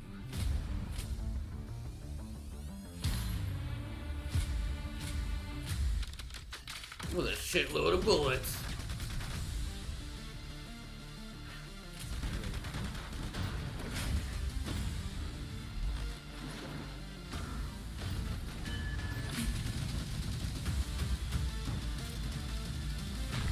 This almost gives me like a Bayonetta vibe to it. Yeah, I can see that. With more guns.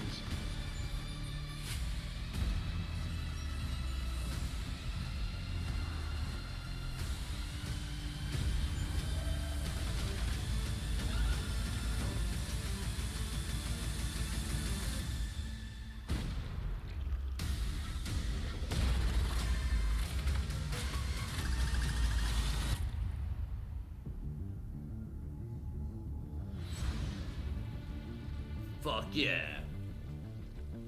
That looks awesome. See what I mean about this month, man? Like, yeah, it's there's a lot of shit coming out. All right. So this is an interesting one. This is what I played a playtest of a long time ago, and it's finally coming out. Hysteria, which don't you know who I am? It's a first-person shooter where you literally have to. That's a funny thing where you get killed within 10 seconds. You gather resources from everywhere, and it's got building and crafting and everything else. But like the gunplay is very, very good. The graphics are excellent, and it has a lot of just straight up PvE parts. PvP is optional, Silver. Don't forget, your goal is to survive and escape. Eruption is coming. You are running out of time. Well, cool. Kind of like a more flashy version of like the Halo combat mixed with building and resource management. I was gonna say it kind of looks like Halo Rust or Ark, kind of. I was thinking Ark, but with all sorts of Halo stuff. Did you break the escape code? Oh, that's very Titanfall right there. That missile barrage, that was very Titanfall. Yeah.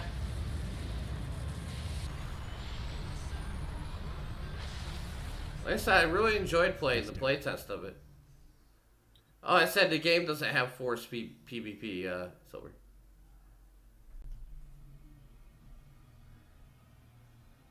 Alright, I'm just gonna do my last one. I only have one game left anyway.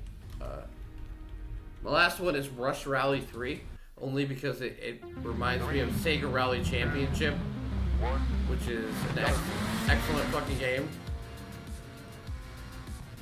If you want an old school arcadey rally game, this is definitely the best one you're gonna find.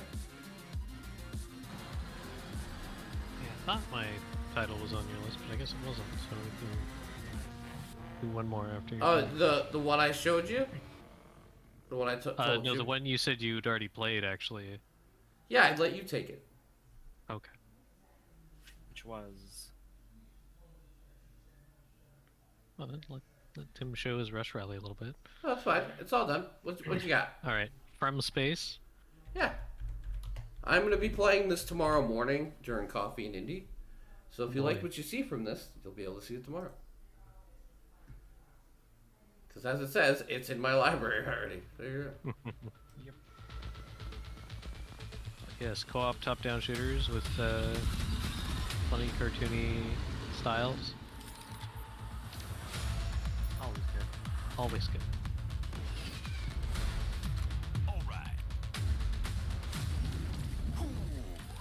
And shout out to the developer for being really cool and giving me this game like 10 days early to try out.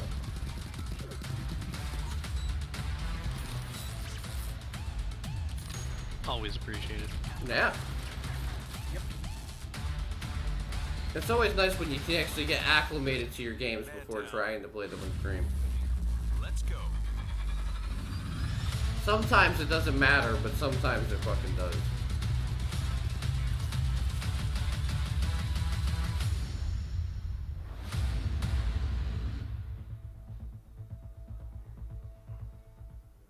Alright, you got any more Mermits? Or you all done? Yes, I got one more. Okay, last one. Charged RC Racing. Really? Yes. Because this one actually looks pretty good.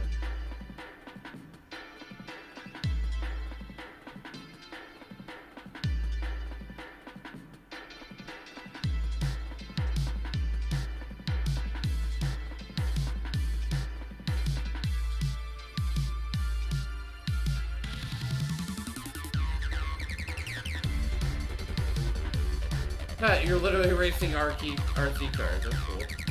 Yep.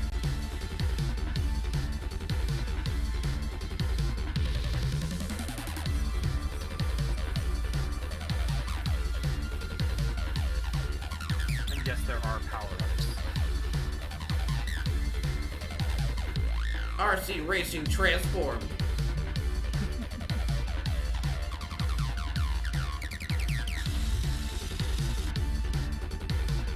Okay, I like the sound effect because that's what it fucking sounds like.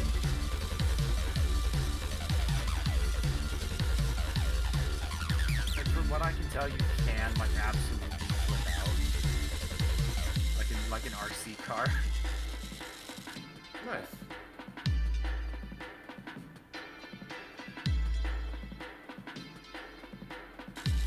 That's cool. At least you can actually like customize the cars and everything.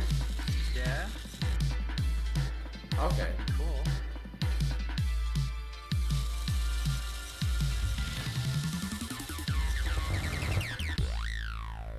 right, I'll say that's fairly interesting. Sure. Yeah. Definitely a different concept. That's for sure. Yep. But thank you everybody who stuck around for the podcast this month. I don't know how long it went because I took OBS down. Wow, 2 hours and a little bit over. 12 minutes. I'm very impressed. 2 hours and change, not bad. Yeah. Prepare for next month. It's gonna be like twice as long. Oh boy, yeah. It will. And Silver will be with us that time, right? Yes, and we're doing Right, we got the end of the year awards. So please, everybody, I'm gonna mention this in Discord. Come hang out, make your opinions known, because we're gonna be talking about the best games of the year. We're gonna be talking about like the games that surprised you, the most valued games, like basically what you paid the least amount of money for, or got the most time out of, or if you got paid $60 but you got 200 hours out of the game. Also, the games you played the most of. Yeah. That kind of stuff. As promised, I promised myself, the AirRaiser Award is going to come around for a second year in a row, which is the game that you played most during the year 2022. So the AirRaiser Award will still live on, and like I said, as long as I do this podcast every single year, the AirRaiser Award will exist. So, yeah, come by for that. Thank you guys so much. Tomorrow morning, I'm going to be doing Coffee and Indie. If you're awake and around, feel free to stop by. If not, I will be streaming on Friday evening, where we play some Uno and Jackbox to just have a nice community night. We haven't done one of those like Uno and Jackbox and just that's it in quite some time. And then on Saturday, I'm probably going to play some Harvestella, and then we'll play more of No Man's Sky. So, yeah. And then Sunday, we're finally playing the game that Silver's been wanting me to play forever, Aliens Fireteam Elite. So we're playing that on Sunday night. So be patient. Like I said, Coffee Nitty tomorrow morning. Then I will be streaming in the evening, Friday, Saturday, and Sunday. I hope you guys have a great rest of your evening. And like I said, I'm going to continue to try and feel better. I don't know why I've been sick for a week and a half, but, shit happens sometimes. And if you're watching this on YouTube, thank you so much for making it to the end. And for the people here today, thank you so much for watching. Yeah, like I said, I will see you tomorrow for Coffee and Indie. And thank you to Mermich and Ray for being part of the podcast this month. Anytime. Yeah. See you guys later. And schlong out because Silver's not here. Have a good night, folks. Schlong out. Good night, everybody.